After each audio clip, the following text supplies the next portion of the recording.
Good morning, Erica. How are you this day? Good morning. I'm great. How are you, Kel? I'm good. I'm good. So we are live today. I just want to start by introducing ourselves. We are Readiness Group, and we are a training and development company that focuses on building cultures of resiliency for various different agencies and companies. And we're excited to be here today. So I'm Dr. Kelly Guidry, and I'm going to let Erica introduce herself. And I'm Dr. Erica Salee, Doctor of Physical Therapy. Awesome. Okay, so today we're talking about something that's exciting, which is kind of falling into well-being. We talk about well-being all the time, but I think that there's been a lot of maybe change in weather. You're up north, I'm down in Houston, and I know we're feeling it down here. And so kind of this new season and this new weather and that kind of stuff is a good time to reinvigorate. You used that word earlier, and I just love it. So reinvigorating your wellness, your habits that are helping create that. And so that's kind of where we're headed today with this. So you want to take that. I'm a huge fan of nature in general for wellness and well-being. And I love the concept of following nature's lead. And when nature starts to reset, I think it's time for us to reset too. And I think that's why people get so passionate about fall. Because it is it really is, it's a reset in a lot of ways. The kids go back to school, new sports seasons start, you get to bring out some fall decorations and whatever it is that you enjoy about that part. But nature begins to reset itself too. And it starts to, the weather cooling down. I'm sitting outside in ours in a sweatshirt now, which is amazing. It'll get too warm for that later, but I do think it's a great time to also think to ourselves, maybe it's a chance for us to reset and reinvigorate our routines, the routines that keep us well and keep us healthy. And for some things, it's going to be resetting and holding ourselves accountable to things that we know work. And for others, it's going to be trying something new and bringing more passion and excitement to our lives and into how we live them and to what drives us. So I love the concept of following following nature's lead and resetting our own lives as well. Yeah, I love that.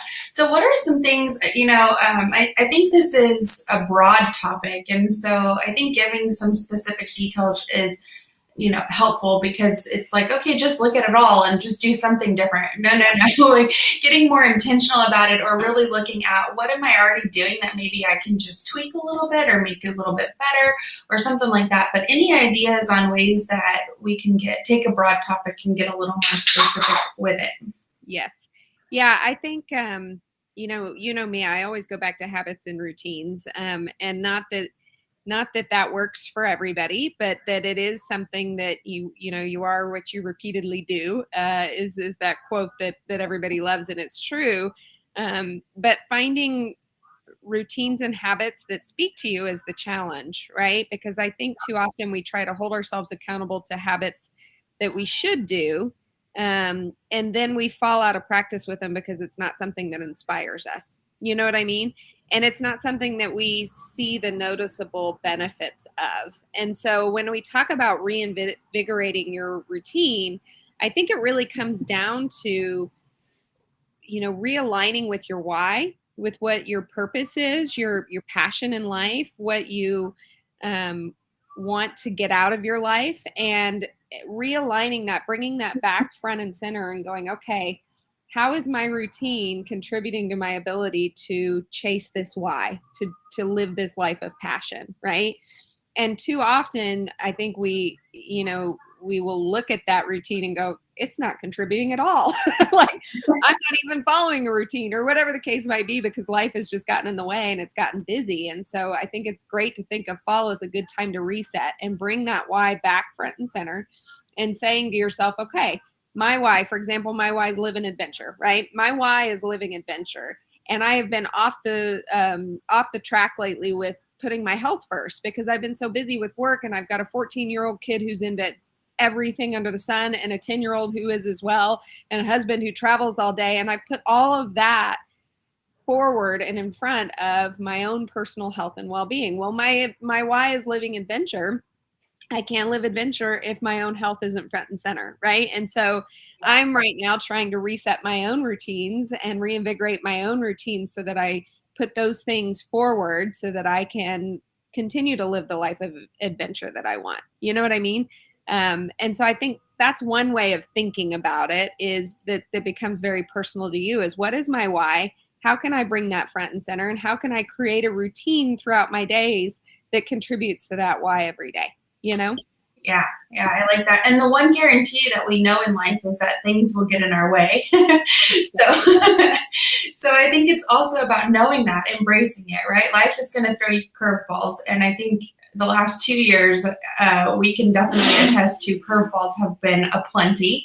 Yeah. I feel like every week right now is, okay, what is the curveball of the week at this point? And so just knowing, embracing, okay, curveballs are going to happen. And so when they do, if it throws me off of something or makes me, go in a different direction of what I was headed towards, how do I then reshift and get back into some of those things that I know are helping me be my best self, so I can then be the best mom and the best wife and the best all of the other things. As Phil Collins likes to say, from Acadia, the best gift you can give someone is a better you, right? I love that because it's true. It's very true. It is true. Yeah. Yeah. So this can be little things, if you, when you're looking at kind of that reset or that reshift or little things like that. I know for me, exercise is something that makes me feel better, but it's one of the things that I kind of push to the side when life gets busy or crazy or chaotic. And so it's something that just in this last week, I've said, nope, I can't do that anymore. And I've had to carve out time to make that happen. And it doesn't have to be a lot, for like yesterday, it was, let me walk down to the end of the street and all the way back to the other side of the street. And I'm going to call that good because I got outside and I moved and it's what I could do yesterday. And so I think it's finding those opportunities that are sometimes little to help you reset some of that. Yeah, I think too often it comes from, before you have kids, you have not all the time in the world, but a lot of the time in the world to contribute to perfect routines and perfect, set a goal, do the perfect path to get myself to achieving that goal. And then you have kids and you have a job and you have a spouse and you have whatever else you've got going on that gets in the way of that ability to find perfection. Yeah. And perfection, that pursuit of perfection, I think is what keeps us from wellness in the first place, because it's like this 0 or 100% on off thing where if we can't make it 100%, we just don't do it at all. You know what I mean? Right. And so that's the value of habits and routines, because what they need to be is small, not giant, marathon training plans or the perfect nutrition keto diet or whatever it is that you want it to be. It's small, it's baby steps in that direction every day that contribute and make a big difference long term, right? And so if you the whole point of having a morning routine is that it gives you a sense of inspiration for your day, and I try very hard not to think about it because I'm a very task-oriented person. And so I like to think of it as, if I get this task, and this task done, that's cleared off my plate before I have to go. There's a squirrel running across my thing and I'm waiting for the Rhodesian Ridgeback to go chasing after it. We haven't had many squirrels because it's kind of a new neighborhood and the trees are growing enough now that they're starting to show up. So my dog's going to love it. But anyways, I think, I think instead of thinking of it as a task list routine, we need to think of it as an inspiration and energy building routine, right? That it inspires you in the morning. So yes, you get a couple things off your plate, so they're done. You don't have to think about them. They're not on your brain the rest of the day. But we also need to find things that pursue that passion, that inspire us and that motivate us, because that creates energy in our bodies and it makes it easier to get some of the things we do have to get done the rest of the day. Because we're coming from an inspired perspective versus oh God, I've got to get through another day perspective. You know what I mean? Yeah, no, absolutely. You, so there's a few things that I'm in my head going, back and forth. And I think one of those is, looking at it from if I can get 1% better every day, right? 1%, it's not a huge shift, but what do I do to just inch up and be that 1% better for my own well-being, for my family's well-being, all of that. And so really kind of breaking it in and breaking it down. And then the other thing you mentioned, energy, right? So we tend to, our tasks kind of deplete us from energy or renew us from energy, just depending on what they are. And I definitely have the tasks that deplete my energy. So knowing what those are, but then knowing on the flip side, what is it that's giving me that renewed energy? Same thing goes with people, right? We have people in our lives that deplete our energy bucket. We all know who those people are in our lives. And then we have people in our lives who fulfill our energy bucket and renew it. And so knowing too what that looks like. And it's all too often that we don't talk about it. It's a concept we talk about when we teach resiliency, but we don't talk about it often in some of this. And so I wanted to bring it up because I think this is a great time to look at this aspect of resilience, is your board of directors. Yes. And so will you go in and just explain what we mean when we say board of directors first, and then we can kind of hash that out a little bit? Yeah, so board of directors is a concept we teach a lot about with when we talk about the concept of spiritual resiliency, and it comes out of the positive psychology movement out of University of Pennsylvania and some of the programs they've built for the military and the police, law enforcement communities. But it really is a concept that is powerful for adults and children. And it's all about knowing who those people are in your life that do renew your energy and that have the best intentions for you in your life, right? And so knowing who those people are and using those people to help reinvigorate your life when you need it, to hold you accountable to some of those routines when you need it, to help you make challenging decisions when you're facing those, to help you through hard times. Who is that group of people? Who are those people who you can turn to and you can trust to be there for you in those moments when you need them? It can also be the opposite. It can be people who you don't want to have in your life, or you don't want to be like, or whatever the case might be. That's kind of your example that you say to yourself when you're facing those situations. I know I don't want to go this way, so I'm going to steer myself clear and go more in this direction. So reinvigorating that board of directors and calling them up and saying, hey, I'm in a fall reset, and I want an accountability partner to help pull me accountable to some of the routines that I'm trying to set up for myself to re-inspire my life. Will you be that for me? And you know what? It may turn into them doing the same for themselves, because we all need it. Yeah. Right now. I mean, you're at home right now with a family with COVID and trying to navigate through that. My family just got through having COVID, and gratefully, and I'm very thankful for that. But like you said, it seems like it's something new every week right now with everything that's going on in the world. And so we all need that reset. We all need that renewal. And using your board of directors to help guide that for you could be a really powerful thing. Yeah, and your board of directors can act too as an accountability for your why. So if they know your why and okay, wait a second, how is what you're doing right now getting you in the direction of what you want your life to look like?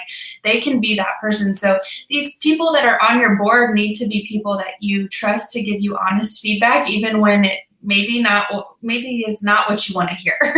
Yeah. And so I think that piece is a really important piece to that. They're really there as a sounding board to help you make sure you're making decisions in your life that are pushing you towards that why and your long-term goals and kind of how you want to live your life. Yes. And so I do think that doing that. Now, the people who are people that you don't want to emulate, or you don't want necessarily to be, they're maybe more energy depleters in your life, don't pick up the phone and call them. Just ask yourself, okay, what would they do? And maybe I'm going to look at doing something different than that. Yeah.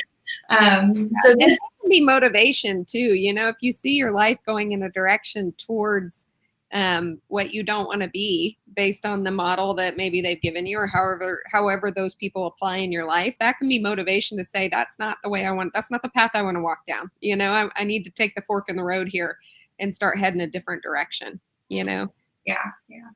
Yeah, so I think that doing some of this can really be beneficial in terms of it can be a concrete, let me pick up the phone and call, but it can also be a really good reflection exercise at the end of the day. What would, this person on my board say to me? What would this person say? And that in and of itself can do a lot of good for processing certain things through your day, because sometimes people aren't available. And so just using that as a reflection piece can be helpful as well. And it's really great for kids too, teenagers especially. I'd say my daughter was going through, my oldest was going through, challenging teenage times that you go through. And we had a conversation with her and her friend about the concept of board of directors. And now they're BOD with all sorts of emojis in each other's phones as contacts. So they know now that when they're going through something hard, they call each other up. And then they also know, that was the other kind of cool thing about the conversation was, you guys aren't going to, you're 14, so you're not always going to have the best answers for each other. So if you guys ever need to talk to us about it, you've got some consultants for your board of directors, right? And they use it. They really do. They talk about it and joke about it. And so it's been beneficial to them as well. Yeah. And I think that's such a healthy way to teach them the processing skills that so many adults don't even have. So how awesome is that? Yeah. I want to tell you about one app that actually two apps that I found lately that I'm using to try to reinvigorate my routine this fall, because we all need it, right? The one is called Fabulous. And it's kind of, I would say this one's probably more geared towards women than men.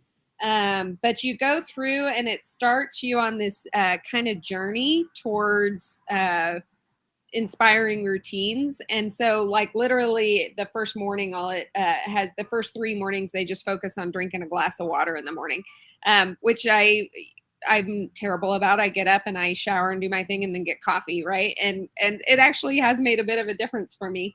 But then each day, each week, it gives you additional things for you to try to inspire your morning routine. And so eventually you end up building a morning, an afternoon, and an evening routine that kind of holds you accountable to it and gives you ideas to inspire it.